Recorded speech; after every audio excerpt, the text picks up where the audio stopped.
사도신경으로 우리 신앙을 고백하겠습니다. 나는 전능하신 아버지 하나님 천지의 창조주를 믿습니다. 나는 그의 유일하신 아들 우리 주 예수 그리스도를 믿습니다.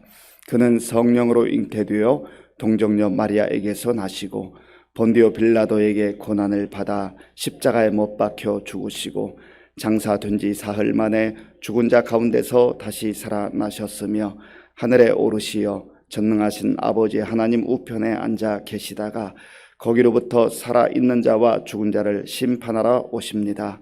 나는 성령을 믿으며 거룩한 공교회와 성도의 교제와 죄를 용서받는 것과 몸의 부활과 영생을 믿습니다. 아멘. 하나님께서 오늘 우리에게 주신 말씀은 시편 119편 121절에서 136절까지입니다. 구약 성경 894쪽 시편 119편 121절에서 136절까지를 교독하겠습니다. 내가 정의와 공의를 행하였사오니 나를 박해하는 자들에게 나를 넘기지 마옵소서.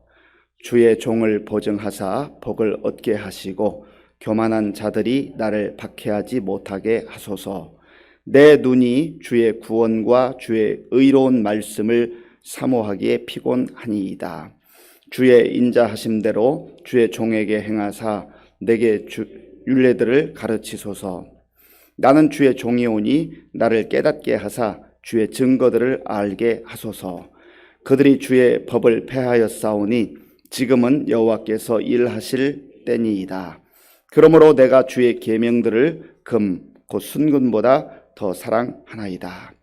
그러므로 내가 범사의 모든 주의 법도들을 바르게 여기고 모든 거짓 행위를 미워하나이다.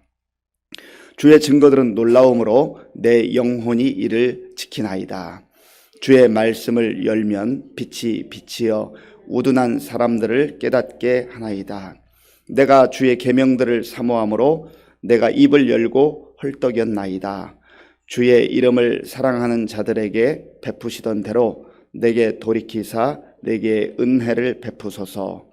나의 발걸음을 주의 말씀에 굳게 세우시고 어떤 죄악도 나를 주관하지 못하게 하소서. 사람의 박해에서 나를 구원하소서. 그리 하시면 내가 주의 법도들을 지키리이다. 주의 얼굴을 주의 종에게 비추시고 주의 율례로 나를 가르치소서.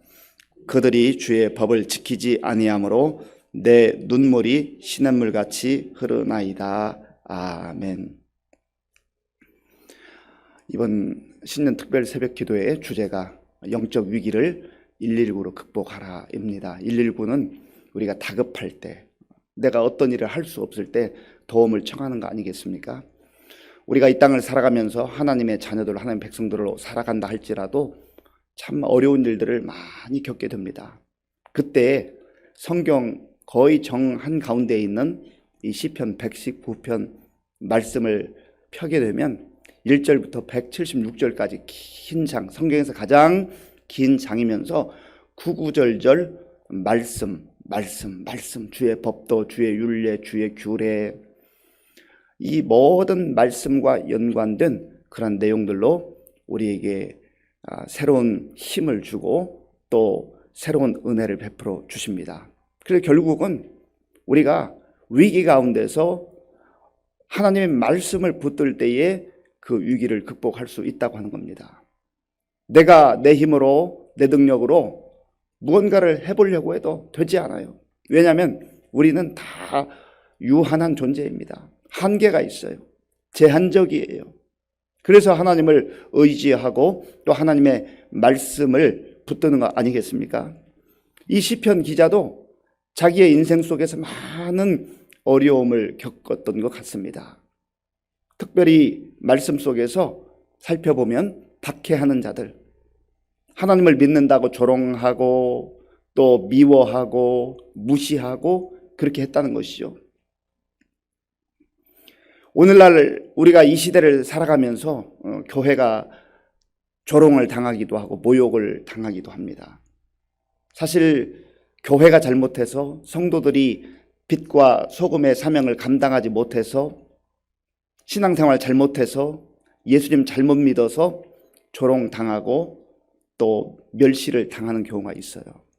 그럴 때는 우리가 변명하려고 해서는 안 됩니다. 겸손하게 잘못을 시인하고 우리의 허물을 시인하고 다시금 우리의 꺼져가던 불을 활활 태우는 거예요. 성령의 불을 받아서 그 불로 말미암아 어두운 세상을 비추는 거예요. 그리고 세상이 차갑잖아요. 지금 이 한겨울에 날씨만 추운 게 아니라 얼마나 사람들의 마음이 꽁꽁 얼어붙었는지 모릅니다. 그때 주의 사랑으로 성령의 주시는 힘으로 말미암아서 그 추운 세상 그리고 차가운 가슴들을 사랑으로 녹여주는 거예요. 그러면 그리스도인들을 바라보는 시선이 조금씩 달라지는 거죠. 바로 저와 여러분들의 삶이 그러한 삶으로 조금씩 변화돼야 한다는 것입니다. 그래서 신앙이 하루하루 지나갈수록 성장하고 성숙하는 모습이 있어야 되지 않겠습니까? 늘 그 자리에서 맴돈다고 한다면 뭔가 영적으로 문제가 있는 것이죠. 그리고 우리가 정말로 깊은 하나님의 은혜의 바닷속으로 들어가서 그 하나님께서 예비하신 우리에게 누리라고 이미 허락하신 그 영적 진리들, 영적 보화들을 캐내는 것이 너무 중요하단 말이죠. 그리고 또한 한 가지 다른 측면에서 생각할 것은 아무리 그리스도인들이 그리스도인답게 살아도 복음은 박해를 받게 돼 있어요. 그리스도인들은 박해를 받게 돼 있어요. 세상은 복음을 환영하지 않습니다. 세상은 예수님을 환영하지 않아요. 그냥 싫은 거예요. 미운 거예요. 왜냐하면 예수님을 왕으로 모시고 싶지 않은 거거든요. 내가 왕노릇 하겠다는 겁니다. 왜 예수님이 나의 왕이 되어야 하느냐고 항변하는 것이죠. 자기가 주인 노릇 하고 싶은 거예요. 그러나 예수를 믿는다고 하는 것은, 하나님의 자녀로 산다는 것은 나의 왕됨을 내려놓고 그 자리를 주님께 내어드리는 거 아니겠습니까? 이 사실을 믿고 받아들이는 사람만 말씀에 서서 그의 인생을 살아가고 세워 나가는 것이죠. 오늘 시편 기자가 바로 그런 내용들을 구구절절 고백을 하고 있습니다. 121절 말씀 우리 함께 읽겠습니다. 121절입니다. 내가 정의와 공의를 행하였사오니 나를 박해하는 자들에게 나를 넘기지 마옵소서. 아멘. 내가 정의와 공의를 행하였습니다. 내가 정의와 공의를 행하였습니다. 여기서 정의와 공의라고 하는 것은 사실 하나님의 속성을 말합니다. 하나님의 속성이에요. 하나님께서 정의로우신 분이고 하나님께서 공의로우신 분이에요. 그래서 이 시편 기자는 나는 하나님을 사모하고 또 하나님께서 주신 말씀을 따라서 그렇게 나의 삶의 자리에서 살았습니다. 철저하게 하나님 말씀 따라 살았다고 하는 그런 고백인 것이죠. 어떤 사람이 가장 복된 자인가? 하나님을 하나님으로 알고 하나님을 나의 창조주로 믿고 하나님을 나의 아버지로 받아들이며 하나님의 말씀 안에 거하는 그 사람이 가장 복된 자예요. 우리가 누릴 수 있는 복이 많이 있습니다. 그러나 복 중에 최고의 복은 여러 번 말씀드리지만은 내가 하나님의 자녀가 되고 하나님의 백성이 되고 하나님의 은혜 가운데 살 수 있다는 것, 그것이 최고의 복이에요. 그 나머지 것들은 사실은 열매들입니다. 열매들. 보너스와 같이 주시는 거예요. 제가 어제도 어떤 분을 만나서 복음을 전하는데 참 얼마나 마음이 굳어져 있는지 몰라요. 교회 안 갑니다. 나는 교회 안 가요. 그래도 예수 믿고 이제 남은 여생도 복되게 사시고 또 구원받고 천국을 사모하며 사셔야죠. 여기서 천년만년 사는 거 아닌데 하나님과의 관계 속에서 살아야 되지 않겠습니까? 더 이상 얘기하지 말라는 거예요. 그래서 제가 그래도 조금 더 생각을 해보십시오. 무슨 상처가 있으셨습니까? 그러니까 어렸을 때는 교회를 몇 번 갔다는 거죠. 그런데 말을 더 이상 하지 않았습니다. 안타까워요. 그러니까 주님의 말씀 안에 거하는 그 맛을 알지 못하는, 소망이 없는 거예요. 이제 무슨 소망으로 살겠어요? 이 믿음의 시인이 나는 주의 공의와 정의를 따라서 살았습니다. 말씀 가운데 나는 살아왔습니다. 그런데 그렇게 살았음에도 불구하고 박해자들이 박해한다는 거죠. 121절을 제가 한번 읽어보겠습니다. 내가 정의와 공의를 행하였사오니 나를 박해하는 자들에게 나를 넘기지 마옵소서. 아멘. 하나님의 보호가 아니면, 하나님 주시는 힘이 아니면 우리가 이 세상 속에서 살아갈 수가 없어요. 그런데 이 시편 기자는 아무리 박해와 고난과 역경이 있다 할지라도 말씀을 지키고 살아가는 그 삶이 때로는 어렵고 힘든 것처럼 보인다 할지라도 하나님께서 나를 보호해 주시고 하나님께서 나를 막아주시고 하나님께서 나를 지켜주시면 나는 주의 법도를 떠나지 않겠습니다. 주의 말씀을 놓지 않겠습니다라고 하는 그러한 하나님을 향한 무한한 신뢰와 고백이 여기 담겨 있는 것이죠. 그리고 이 시편 기자는요, 끊임없이 자기 자신을 일컬어서 나는 주님의 종입니다. 나는 주님의 종입니다. 나는 하나님께 소속되어 있습니다. 나는 하나님의 사람입니다. 나는 세상에 속한 자가 아닙니다. 그래서 나는 주의 말씀을 붙듭니다. 라고 그렇게 고백을 합니다. 122절 말씀, 122절 같이 읽어보죠. 주의 종을 보증하사 복을 얻게 하시고 교만한 자들이 나를 박해하지 못하게 하소서. 아멘. 주의 종을 보증하사. 하나님께서 우리의 삶을 보증해 주신다는 것이죠. 그런데 이 시편 기자는 나는 주의 종입니다. 나는 주님께 소속되어 있습니다. 나는 하나님의 사람입니다. 얼마나 자기의 그 정체성, 이 정체성이 분명한지 몰라요. 또 124절에서도 그는 고백합니다. 124절 제가 읽어보죠. 주의 인자하심대로 주의 종에게 행하사 내게 주의 율례들을 가르치소서. 아멘. 주의 인자하심은 헤세드, 하나님의 사랑을 말해요. 하나님의 말씀 안에는요, 하나님의 인자와 공의, 하나님의 인자와 정의가 같이 있어요. 이거 하나님의 속성이기도 해요. 이것은 십자가의 놀라운 의미이기도 합니다. 십자가는 하나님의 공의가 나타난 것이기도 하고 하나님의 사랑이 나타난 것이기도 해요. 이해할 수 없는 하나님의 사랑이 십자가를 통해서 나타났어요. 그래서 모든 사람들이, 우리 각자를 포함한 모든 사람들이 하나님의 진노와 심판에 이제 놓여 있지만 하나님께서 아들 예수님의 값을 지불하시고 우리를 사신 것이죠. 하나님의 사랑이에요. 그런데 십자가를 통해 보여주신 하나님의 정의와 공의는 또 무엇이냐면 죄는 반드시 값을 치러야 된다. 죄는 반드시 값을 치르는 거예요. 죄의 값은 죽음이에요. 그래서 십자가를 바라볼 때마다 나의 죄악된 모습, 하나님께서 공의로우시고 정의로우신 분이기 때문에 우리를 사랑하시지만 거저 품어줄 수가 없는 거예요. 그 값을 지불하는 거예요. 그런데 그 값을 독생자 예수님을 내어주시고 우리를 사셨단 말이죠. 십자가의 그 놀라운 의미 가운데 하나님의 공의와 하나님의 사랑이, 하나님의 헤세드가 동시에 있는 것이죠. 바로 그러한 은혜를 깨달은 이 믿음의 시인은 나는 주님의 종으로서 말씀 가운데 하나님의 사랑과 하나님의 공의와 정의를 붙들고 살아갑니다. 하나님, 박해하는 자가 여전히 나를 힘들게 하지만 붙들어 주시기 원합니다. 그러면 내가 살 수 있습니다. 그런 고백인 것이죠.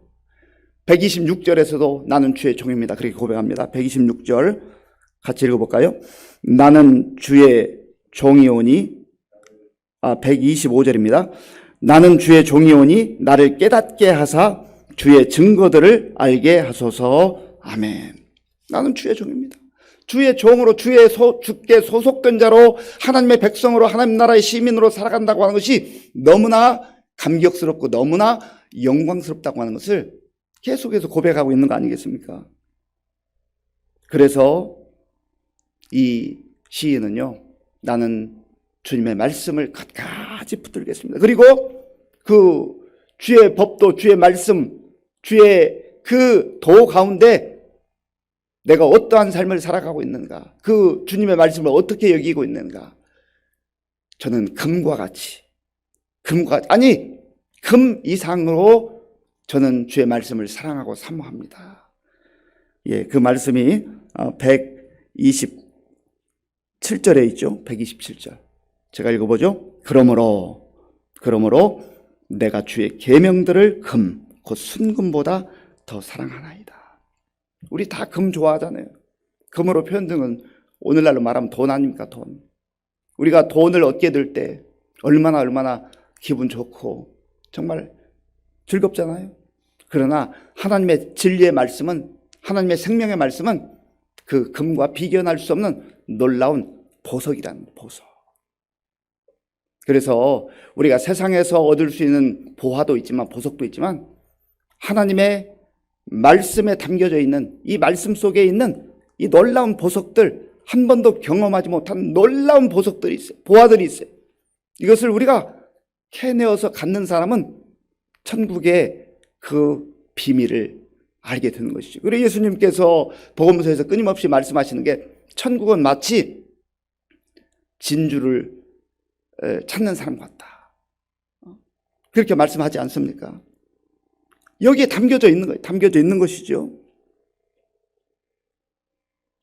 130절도 같은 맥락에 있습니다. 130절 같이 읽어보겠습니다. 주의 말씀을 열면 빛이요 우둔한 사람들을 깨닫게 하나이다. 아멘. 주의 말씀을 열면, 여기서 연다라고 하는 것은 계시하는 거죠. 계시, 보여주는 거예요. 여기에 담겨져 있어요. 그런데 이것을 하나님께서 보여주시기를 원하시는데, 이것을 보고 이 놀라운 말씀을 깨닫는 사람은요, 여기서는 또 빛이 비친다. 빛이 비친다. 어둠 가운데 행하지. 어제도 우리가 말씀을 묵상하지 않았습니까? 주의 말씀은 내 발의 등이요 내 길의 빛이니이다. 더 이상 어둠 속을 헤매지 아니하고 이제 환한 그 빛 가운데 거하며, 또 하나님 주시는 지혜를 얻기 때문에 우둔함을 떨쳐버리고 이제는 정말로 진리를 붙들고 살게 된다는 것이죠. 영적으로 지혜로운 사람들은 더 이상 가짜에 자기의 인생을 걸지 않습니다. 가짜에 속아 넘어가지 않아요. 썩어 문드러질 것, 이 세상에 이제 있는 것들, 거기에 내 마음을 빼앗기지 않아요. 내 생각을 빼앗기지 않아요. 오직 하나님 한 분만으로 충분합니다. 그렇게 고백하며 사는 것이죠. 133절 말씀. 133절. 나의 발걸음을 주의 말씀에 굳게 세우시고 어떤 죄악도 나를 주관하지 못하게 하소서. 아멘. 나의 발걸음을 주의 말씀에 굳게 세우시고, 우리 인생을 주의 말씀 터전 위에 세워나갈 때 우리는 더 이상 죄악과 짝하지 아니하고, 죄악을 부러워하지 아니하고, 죄악을 추구하지 않고, 세상을 따라가지 않고, 무너지지 않는 인생으로, 든든한 인생으로 그렇게 살아갈 수가 있게 되는 것입니다. 그리고 말씀 안에 거하면서 이 놀라운 보화를 캐내고 영적 비밀을 가지고 천국의 소망 가운데 하나님의 자녀로서, 주의 종으로서 그 영광을 누리며 사는 인생들은요, 이제 세상 사람들이 더 이상 부럽지 않습니다. 부러워할 거 없어요. 그래서 136절에서 이렇게 고백하죠. 그들이 주의 법을 지키지 아니함으로 내 눈물이 시냇물같이 흐르나이다. 이제는 주님 말씀과 상관없이 사는 인생들이 너무너무 불쌍하게 보이는 거죠. 생각해 보세요. 우리 인생 가운데서 천국에 소망이 없다, 내가 하나님과 상관이 없다 하면 남은 소망이 무엇일까? 아무런 소망이 없는 거예요. 그래서 이 시편 기자는 비록 험한 세상 속에서 때로는 박해를 당하기도 하고 시련과 역경 속에 살아갔지만, 그러나 주께서 나를 붙들어 주시고 주의 말씀으로 나를 세워주시면 더 이상 세상 것들 부러워하지 않고, 세상에 있는 가치들 따라가지 않고, 이제 금보다 더 귀한 말씀 안에 내 인생을 두고 살아갑니다. 그렇게 고백하는 것이죠. 간절히 바라기는 이 시편 기자의 고백이 저와 여러분들의 고백이 될 수 있길 바라고, 시편 기자가 말씀 안에서 누렸던 이 놀라운 진리를 우리 모두 누리면서 오늘도 비록 세상이 녹록하지 않지만 담대하게 살아갈 수 있는 저와 여러분들 될 수 있기를 간절히 바랍니다. 기도하겠습니다. 아버지 하나님, 감사합니다. 하나님 없이 사는 인생이 아무런 소망 없이 사는 것을 이제는 우리가 압니다. 하나님, 힘들고 어려운 상황들이 펼쳐지지만 우리가 하나님의 자녀로, 주의 종들로, 또 하나님의 은혜 가운데 말씀 붙들고 사는 것이 얼마나 큰 은혜인지를 다시 한번 확인합니다.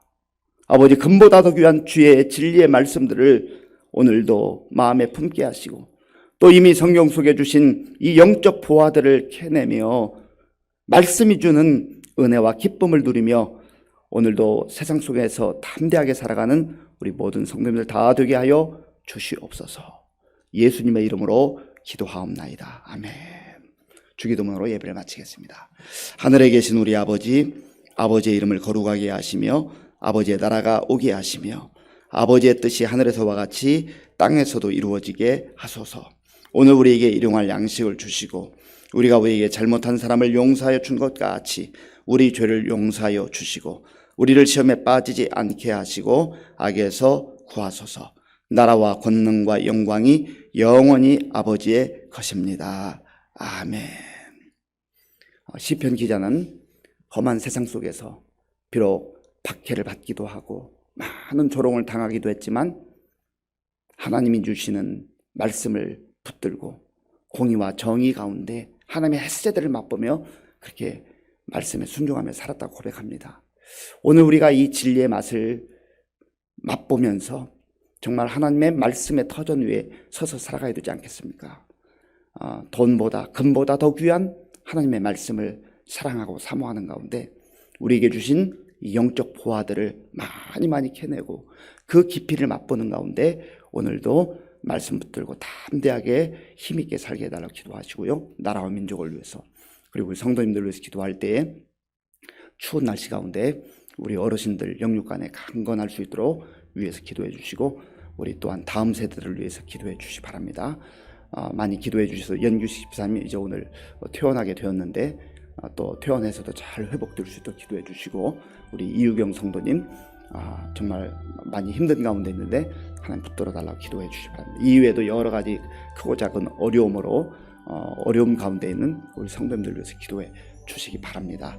이제 나라의 대통령을 선출하는 기간이 얼마 남지 않았습니다. 하나님께서 우리나라의 정말 미래를 위해서 꼭 필요한 일꾼 허락해달라고 기도하시고요. 또 세계 곳곳에 나가 복음 증거하는 선교사님들을 위해서 같이 기도하겠습니다. 아버지 하나님, 감사합니다. 하나님께서 오늘도 우리에게 새로운 날을 허락해 주시고 우리의 마음과 정성을 다하여 예배드릴 수 있도록 인도해 주셔서 감사합니다. 하나님, 우리에게 주신 말씀을 붙들고 기도합니다. 아버지께서 함께 해주셔서 우리가 영적 보화를 말씀 안에서 발견하게 하시고, 하나님 아버지여, 금을 얻은 것보다 더 아버지 기뻐하며 즐거워하며 말씀 안에서 누릴 수 있는 그 신비한 영적 비밀들을 간직하며 누리며 맛보며 살아가게 하여 주시옵소서. 하나님 아버지, 하나님의 말씀이 없는 삶은 아버지 공허한 삶이요 소망이 없는 삶인 것을 압니다. 주여, 우리를 긍휼히 주시옵소서.